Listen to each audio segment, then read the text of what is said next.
Hi, did you know that WuXi Biologics is the only biologics manufacturing company in China which has been approved by US FDA, European Medicine Agency, which is EMA, and for China, the NMPA? It's a big achievement for the company, and because of which it has won numerous awards. In 2020 alone, it was honored as the most honored company in China by institutional investors. It was also included in the Hang Seng 50 index in 2020 and was awarded 6 leadership awards by CMO for capabilities, compatibility, quality, reliability, service, as well as expertise. In terms of the company, it is based out of China with stock code of 2269, listed on the Hong Kong Stock Exchange. Company was formed in 2010 and went public in 2017. It provides technology platform which provides solutions to discover, develop, and manufacture biologics, which includes vaccines, cells, allergens, genes, and tissues from concept to commercial manufacturing. It's the only company in China which offers end-to-end solution from concept to commercial manufacturing. For biologics, biologic means products that are produced using components of living organisms. In terms of products, they offer technology for continuous manufacturing of cells, antibodies, and antibody drug conjugates.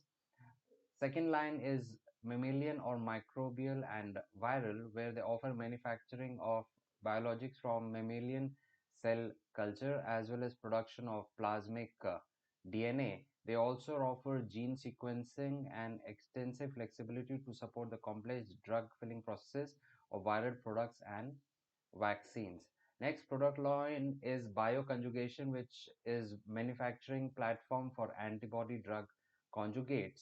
They also provide testing platforms by offering expertise and high quality biosafety testing under certified labs and providing full analytical development.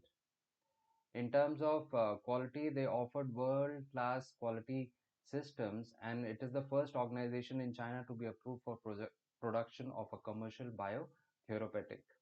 In terms of location, they have production plants in China, Ireland, US, Germany, and Singapore, and their total estimated capacity for production will exceed to 80,000 liters by 2023, as some of these are still under construction. In terms of revenue for 2019 was 3.9 billion with 1 billion of net income. And for reference, in 2015, they had revenues of 557 million with 44 million net income. Their PE is 218, and it is because of their market leadership across China. This is for 2020. Current market cap is about 332 billion with an R&D spend of 259 million and 6,000 employees across the globe. Their current CEO is Mr. Chris Chen, who has done his PhD from the University of Delaware and has also studied at the Tsinghua University. Thank you so much.